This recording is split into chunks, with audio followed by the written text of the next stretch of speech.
कविता अंधेरे में हमने भी इसका इंट्रोडक्शन किया था। अब इस कविता की कुछ महत्वपूर्ण पंक्तियां हैं वो करेंगे। वह रहस्यमय व्यक्ति अब तक न पाई गई मेरी अभिव्यक्ति है, पूर्ण अवस्था वह निज संभावनाओं निहित प्रभाव प्रतिभाओं की, मेरे परिपूर्ण का आविर्भाव, हृदय में रिस रहे ज्ञान का तनाव वह आत्मा की प्रतिमा। मतलब अपने आप को ही बता रहा है कि वह एक रहस्यमय व्यक्ति है, अब तक ना मैंने जिसकी अभिव्यक्ति अब तक पाई नहीं है। वो ऐसी अवस्था है जिसमें निज संभावनाएं, उसकी प्रतिभाएं, सब कुछ उसके अंदर समाया हुआ, उसकी आत्मा की खुद की प्रतिमा है वो। यह भी तो सही है कि कमजोरियों से ही मोह है मुझको, इसीलिए टालता हूं उस मेरे प्रिय को। मतलब अपनी कमजोरियों से पार नहीं पाना चाहता, अपनी कमजोरियों से उसे मोह हो गया है, अपने आप को ही बता रहा है। कवि जो है, कवि की आत्मा जो है उसको खुद को बता रही है कि तुझे अपनी कमजोरियों से प्रेम हो गया है, तू आगे बढ़ना नहीं चाहता, इसीलिए तू हर चीज को टालता रहता है। वह बिठा देता है तुंग शिखर के खतरनाक खुरदरे का गाढ़ तट पर। तुम्हारा मन ही है तुंग शिखर, मतलब जिसकी चोटी जो है बहुत छोटी सी है, मतलब पैनी, उसके ऊपर तेरे को बिठा दे जो कि बहुत खतरनाक है। ठीक है, क्या करूं क्या नहीं करूं मुझे बताओ। अब वो कवि कह रहा है, अपने मन से पूछता कि मैं क्या करूं और क्या नहीं करूं। पैरों से महसूस करता हूं धरती का फैलाव, हाथों से महसूस करता हूं दिशाएं, सांसों से अनुभव करता हूं दुनिया, मस्तक अनुभव करता है आकाश, दिल से तड़पता है अंधेरे का अंदाज, आंखें ये तथ्य को सूंघती सी लगती, केवल शक्ति है स्पर्श की गहरी। मतलब कह रहा है मैं धरती को अपने पैरों से महसूस कर सकता हूँ, दिशाओं को, जो डायरेक्शंस होती हैं उनको अपने हाथों से महसूस कर सकता हूँ, इस दुनिया को अपने सांसों से अनुभव कर सकता हूँ, आकाश को अपनी बुद्धि से अनुभव कर सकता हूँ। मेरा जो दिल है वो अंधेरे में तड़प रहा है और मेरी आंखें इस तथ्य को सूंघती हैं, केवल शक्ति है मेरे अंदर, केवल स्पर्श की शक्ति रह गई है, अब कुछ कर नहीं पा रहा है वो। घना व डरावना अवचेतन ही जुलूस में चलता, अब उससे चारों तरफ अंधेरा ही अंधेरा नजर आ रहा है, वो लग रहा है कि वो एक जुलूस में चलता जा रहा है, एक अंधेरे के अंदर जुलूस चल रहा है, उसी के पीछे पीछे चलता जा रहा है। यहाँ ये दिखते हैं भूत पिशाच काए, भीतर का राक्षसी स्वार्थ अब साफ ऊपर आया है, छुपे हुए उद्देश्य यहाँ निखर आए हैं। कहना साफ दिखाई पड़ रहा है, मन में, सबके मन में क्या चल रहा है, भूत पिशाच रूपी स्वार्थ है, भूत पिशाच रूपी स्वार्थ सबके मन के अंदर है, सबके क्या उद्देश्य निखर कर सामने आ रहे हैं। गहन मृतात्माएं इसी नगर की हर रात जुलूस में चलती, परंतु दिन में बैठती है मिलकर करती हुई षड्यंत्र, विभिन्न दफ्तरों कार्यालयों केंद्रों में घरों में। कहता है ये सारी मृत आत्माएं हैं जो रात को तो जुलूस में चलती है, अंधेरे में जुलूस में चलती है, और दिन में क्या करते हैं, अपने अपने दफ्तरों में जाके, अपने अपने कार्यालयों में जाकर, केंद्रों में जाकर षड्यंत्र करते हैं दिन भर। ये उन बिजनेसमैन और जो बड़े लोग हैं जो सरकार से हाथ मिला के बैठे, उनके बारे में इन्होंने बोला है। ओ मेरे आदर्शवादी मन, ओ मेरे सिद्धांतवादी मन, अब तक क्या किया। अपने आप से प्रश्न करता है कि तूने अपने आदर्शों से, अपने प्रिंसिपल से अब तक करा ही क्या है, क्या प्राप्त किया है। बहुत बहुत ज्यादा लिया, दिया बहुत बहुत कम, मर गया देश, अरे जीवित रह गए तुम। कहता तुमने देश से लिया तो बहुत कुछ है, सब कुछ लिया, सब कुछ इस्तेमाल किया, लेकिन तुमने देश को दिया कुछ नहीं। अब तुम्हारा देश मर चुका है, केवल तुम ही जीवित रह गए हो। लोक हित पिता को घर से निकाल दिया, जन मन करुणा सीमा को हकाल दिया, स्वार्थों के टेरियर कुत्तों को पाल लिया, भावना के कर्तव्य त्याग दिए, हृदय के मंतव्य मार डाले, बुद्धि का भाल ही फोड़ दिया, तर्कों के हाथ उखाड़ दिए, जम गए, जाम हुए, फंस गए, अपने ही कीचड़ में धस गए, विवेक पघाड़ डाला, स्वार्थों के तेल में आदर्श खा गए। मतलब वो उसको बता रहा है कि तुमने करा क्या है। ये मध्यम वर्ग के लिए, जो बुद्धिजीवी लोग, उनके लिए है। लोकहित पिता, जो लोकहित पिता के समान होता है, तुम्हें उस घर से निकाल दिया, और मन में जो करुणा होती है वो माँ के समान है, उसको भी तुमने निकाल दिया, उसको भी छोड़ दिया। स्वार्थों के टेरियर कुत्तों को पाल लिया, स्वार्थ जैसे, मतलब तुमने ऐसे लोग पाल लिए जो सिर्फ स्वार्थी हैं। हृदय के मंतव्य, जो तुम्हारे हृदय के मंतव्य थे उनको मार डाला, जो तुम्हारी बुद्धि थी उसको फोड़ दिया तुमने। जो तर्क का मतलब क्या होता है, जो किसी चीज में बहस ही होती तर्क एक तरह से, लेकिन वो वैसी बहस नहीं होती, तर्क देकर बहस होती है, उसको तुमने हटा दिया। मतलब अब कोई तर्क नहीं करता, कोई फैक्ट वाली बातें नहीं करता, तुम एक जगह जम गए हो, कीचड़ में धस चुके हो। तुमने विवेक मतलब बुद्धि को बघार करके स्वार्थ के तेल में अपने आदर्शों को तुम खा चुके हो। गलियों में अंधकार भयाव है, मानो मेरे कारण ही लग गया मार्शल लॉ है, मानो मेरी निष्क्रिय संख्या ने संकट बुलाया, मानो मेरे कारण ही दुर्घट हुई है घटना। कहता गलियों में चारों तरफ अंधकार है, भय है, और वो कहता मेरे कारण ही मार्शल लॉ लगा है। मेरे कारण ही ये जलियांवाला बाग के बाद लगा था मार्शल लॉ। जलियांवाला बाग हत्याकांड हुआ था, उसके बाद मार्शल लॉ लगाया गया था। ठीक है, मानो मेरी निष्क्रिय संज्ञा ने संकट बुलाया। कहता मैंने जो काम नहीं किया, जो मैं निष्क्रिय हो गया, उसी की वजह से ये संकट आए हैं। ये सब मेरी जो दुर्घटना हुई है, ये मेरे मन की, मेरे निष्क्रिय होने की वजह से हुई है। मतलब जो बुद्धिजीवी व्यक्ति निष्क्रिय हो जाता है तो गलत होता है। दीप्ति में वैलित रत्न वे नहीं है, अनुभव वेदना विवेक निष्कर्ष मेरे ही अपने यहाँ पड़े हैं, विचारों की रक्तिम अग्नि के मणि वे। दीप्ति में मतलब अब ये जो लोग हैं ये रत्न नहीं रह गए। रत्न क्या होता है? आग में पड़कर और ज्यादा चमकता है वो, लेकिन अब लोगों के अंदर वो बात रह ही नहीं गई है, सब कठपुतली बन चुके हैं, शासन के हाथ की कठपुतली। हाय हाय मैं उन्हें गुहावास दे आया, लोक हित क्षेत्र से कर दिया वंचित, ज्ञानोपयोग से वर्जित किया और निषिद्ध कर दिया, खो में डाल दिया। कह रहा मैं उन्हें गुहावास, मतलब एक वन में गहरी गुफा में सबको छोड़ आया हूँ, मतलब सबको उन्होंने गुफा में धकेल दिया है, लोक हित के क्षेत्र से उसको वंचित कर दिया है। जो भी ज्ञान उपयोग वर्जित, ज्ञान उपयोग मतलब सबको ज्ञान का उपयोग करने से वर्जित कर दिया, कोई भी ज्ञान का उपयोग नहीं कर पा रहा, और सबको निषिद्ध करके खो गुफा में डाल दिया। तिलक की पाषाण मूर्ति में है निशंग स्तब्ध जड़ीभूत। तिलक की जो बाल गंगाधर तिलक, जिन्होंने स्वतंत्रता के लिए बहुत काम किए थे, जिनकी मृत्यु भी देश के लिए, जिनकी मृत्यु भी देश के लिए हुई, वो बाल गंगाधर तिलक की जो मूर्ति है वो केवल पत्थर की मूर्ति बनकर रह गई है। जड़ीभूत मतलब उसके अंदर कोई प्राण नहीं है, उनसे कोई प्रेरणा नहीं ले रहा है। मानव की अतिशय चिंता के कारण मस्तक कोश ही फूट पड़े सहसा, मस्तक रक्त ही बह उठा नासिका में से।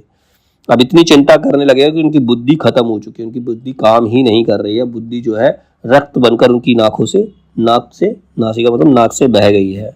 सामने मेरे सर्दी के वे बोरे को ओढ़कर कोई एक अपने हाथ पैर समेटे कांप रहा, हिल रहा, वह मर जाएगा। अब ऐसा लग रहा है कि जो व्यक्ति है, सर्दी, बहुत ज्यादा सर्दी होने की वजह से बोरे से अपने आप को बचा रहा है, बोरी से खुद को ढके हुए है, हाथ पैर को समेटे हुए और कांप रहा है, ऐसा लग रहा है कि वो मर ही जाएगा।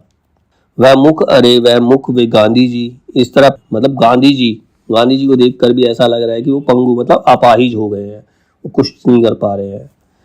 मिट्टी के लौंदे के किरणेले कणकण गुण हैं, जनता के गुणों से ही संभव भावी का उद्भव। मतलब अगर भविष्य का उद्भव करना है, भविष्य अच्छा बनाना, तो जनता के गुणों से ही संभव। नाक पर चश्मा, हाथ में डंडा, कंधे पर बोरा, बाह में बच्चा, आश्चर्य, अद्भुत, यह शिशु कैसे? मुस्कुराकर धुती पुरुष से ने कहा, तब मेरे पास चुपचाप सोया हुआ यह था, संभालना, इसको सुरक्षित रखना। मतलब नाक पर चश्मा, हाथ में, ये गांधी जी के बारे में बताया, गांधी जी के बारे में बताया। नाक पर चश्मा है, हाथ में डंडा है, कंधे पर उनके एक बोरा और उनके हाथों में एक छोटा सा बच्चा है। ये अद्भुत दृश्य है, ये बच्चा कहाँ से आया? अब उन्होंने चुपचाप सोया हुआ था, वो बच्चा चुपचाप सोया हुआ, वो हमें दे करके चले गए हैं। कहते हैं इसको संभालना और सुरक्षित रखना। बच्चा को ना भारत देश है, ठीक है, इसको संभाल कर सुरक्षित रखना, गांधी जी ने ऐसा कहा, ऐसा उसे प्रतीत होता है। ठीक है, इतने में पाता हूं अंधेरे में सहसा, कंधे पर कुछ नहीं, वह शिशु चला गया जाने कहाँ, अब उसके ही स्थान पर मात्र है सूरजमुखी फूल के गुच्छे। अब इतना पता चला, वो देख रहा है अपने, मतलब एज्यूम कर रहा था, कवि जो एज्यूम कर रहा था, इतने में पता अंधेरे में अचानक से दिखा कि उनके कंधे पर अब कुछ नहीं है, वो बच्चा जो था वो चला गया, है ही नहीं। अब उसके स्थान पर क्या है? सूरजमुखी के फूल के गुच्छे हैं। कंधों पर फूलों के लंबे वे गुच्छे क्या हुए, कहाँ गए? कंधे क्यों वजन से दुख रहे हैं सहसा, ओहो बंदूक आ गई। अचानक से सूरजमुखी के फूल भी गायब हो गए। अब कंधे में वजन पड़ा, वजन किस चीज का है? बंदूक आ गई। मतलब ये समय किस प्रकार से चेंज होता है उसके बारे में बताया है। तिधर बितर सब फैला है सामान, बीच में ही कोई जमीन पर पसरा, फैलाए बाहे ढह पड़ा आखिर। और लास्ट में क्या हुआ? सब कुछ फैल गया और उस जो व्यक्ति खड़ा था, बंदूक लेकर खड़ा हुआ, वो लास्ट में जमीन पर गिर पड़ा है। वह कलाकार था गलियों के अंधेरे का, हृदय में भार था, पर कार्य क्षमता से वंचित व्यक्तित्व, चलता था अपना असंग अस्तित्व। वो एक कलाकार था जो कि गलियों के अंधेरे में उसके अंदर एक, उसके हृदय पर भार पड़ा हुआ था, लेकिन वो अपनी कार्य क्षमता से वंचित व्यक्तित्व, मतलब वो अपनी कार्य क्षमता अनुसार कार्य नहीं कर रहा था, इसी वजह से लास्ट में उसका अंत हुआ। स्वप्न व ज्ञान व जीवनानुभव जो हलचल करता था रह रह दिल में, किसी को भी दे नहीं पाया था वह तो, शून्य के जल में डूब गया नीरव, हो नहीं पाया उपयोग उसका। मतलब जो व्यक्ति है, जिनके पास जो ज्ञान है, बुद्धि है, वो सब कुछ समाप्त हो गई है, वो उसका इस्तेमाल कर ही नहीं पाया। एक व्यक्ति जो है उसने सब कुछ सीखा, ज्ञान प्राप्त किया, लेकिन समाज के लिए अपने ज्ञान को इस्तेमाल नहीं कर पाया। तो लेखक खुद को ही बता रहा है कि तुम्हारे पास ज्ञान है, तुम्हारे पास शक्ति है, तुम उसका इस्तेमाल कर सकते हो। जीने से उतरा एकाएक विद्रुप रूपों से घिर गया सहसा, पकड़ मशीन से भयानक आकार घेरते हैं मुझको, मैं आदताई सत्ता के सम्मुख। अब अचानक से अपने आप को सत्ता के सम्मुख पाता है। सत्ता क्या है? सबको मशीनों की तरह इस्तेमाल कर रही है। सत्ता क्या कर रही है? सबको मशीनों की तरह इस्तेमाल कर रही है, उनको अपने फायदे के लिए यूज कर रही है। भीतर कहीं गड़े हुए गहरे तलधर अंदर छुपे हुए छापा खानों को खोजो, जहां की चुपचाप ख्यालों के पर्चे छपते रहते हैं, बांटे जाते हैं। इस संस्था के मंत्री को खोजो, शायद उसका ही नाम हो आस्था। तो कहता है यहाँ पर सब कुछ अंदर चल रहा है, मतलब ये जो पूरा समाज एक छापा खाना है, सबके अंदर, मन के अंदर सबके विचार है, लेकिन इनको बाहर लाने के लिए कोई ऐसा संस्था मंत्री लेकर आओ जो उनको बाहर ले सके। हो सकता है वही आस्था रूपी मंत्री हमें मिल जाए। आस्था मतलब किसी चीज पर विश्वास होना जरूरी है, खुद पर विश्वास होना जरूरी है। किंतु असंतोष मुझको है गहरा, शब्दाव्यक्ति अभाव का संकेत, काव्य चमत्कार उतना ही रंगीन परंतु ठंडा। लेकिन वो खुद को असंतुष्ट पाता है, वो संतुष्ट नहीं है, उसको खुद को असंतोष है। कहता है शब्दाभिव्यक्ति अभाव, मतलब शब्द है उसके पास लेकिन उनकी अभिव्यक्ति का अभाव है, उनको प्रस्तुत नहीं कर पा रहा। काव्य चमत्कार रंगीन तो है लेकिन ठंडा है, अपने मन के विचार सामने नहीं रख पा रहा जनता के। अरे इन रंगीन पत्थर फूलों से मेरा काम नहीं चलेगा, क्या कहूँ। मस्तक कुंड में जलती सचित वेतना, सच्चाई व गलती, मस्तक शिराओं में तनाव दिन रात। अब उसकी मस्तक मतलब जो तनाव में है कि किस तरह से अपने भावों को वो सबके सामने रखे, जनता को जगाए, जनता को बताए कि उनके साथ गलत हो रहा है, जो सत्ता है उनके साथ गलत, उनके ऊपर अत्याचार कर रही है। इसी चक्कर में वो अपनी मस्तक पर तनाव डाल रहा है। अब अभिव्यक्ति के सारे खतरे उठाने ही होंगे, तोड़ने ही होंगे मठ और गढ़ सब। कहता मुझे अभिव्यक्ति, अपने शब्दों की अभिव्यक्ति करनी ही होगी, मुझे ये खतरा उठाना ही पड़ेगा। जितने मठ और गढ़ गढ़े गए हैं लोगों के मन के अंदर, उनको तोड़ना होगा। सत्य से सत्ता के युद्ध का रंग है, पर कमजोरियां सब मेरे संग है। कह रहा सत्य से ही सत्ता से युद्ध किया जा सकता है, सत्ता से युद्ध करना है तो सत्य का यूज करना पड़ेगा, लेकिन मेरी ये सारी कमजोरियां हैं जो मेरे साथ हैं, मेरी कमजोरियां मुझे करने से रोक रही हैं। मेरे ही विक्षोभ मणियों को लिए वे, मेरे ही विवेक रत्नों को लेकर बढ़ रहे लोग अंधेरे में सोच सहा, किंतु मैं अकेला बौद्धिक जुगालों में अपने को दुकेला। कह रहे मेरे अंदर ही मणि, जो मतलब सब विवेक रत्न सब मेरे अंदर है। बढ़ रहे लोग अंधेरे में, लेकिन जो लोग हैं वो अंधेरे में फिर भी आगे ही बढ़ते जा रहे हैं, मतलब उसके साथ कोई नहीं है, उसके अंदर है, वो क्रांति करना चाहता है लेकिन उसके साथ कोई है नहीं, लेकिन वो अकेला है।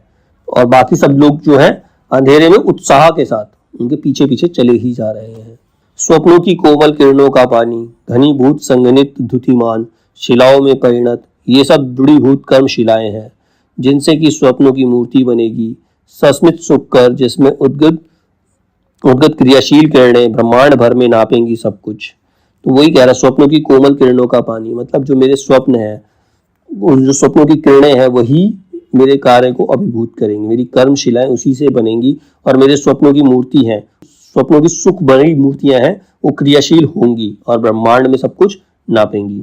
वर्तमान समाज चल नहीं सकता, पूंजी से जुड़ा हुआ हृदय बदल नहीं सकता, स्वतंत्र व्यक्ति का वादी छल नहीं सकता मुक्ति के मन को जन को। कह रहा है जो वर्तमान समाज है, आज का जो समाज है, वो चल ही नहीं सकता है, वो पूंजी से जुड़ चुका है, बिना उसे जहां पैसा दिखता है वहीं भागता है, वो अपने हृदय को बदल ही नहीं सकता। अब मन, व्यक्ति को स्वतंत्रता नहीं चाहिए, उसके मन को मुक्ति नहीं चाहिए, वो अपने आप को ही छले जा रहा है।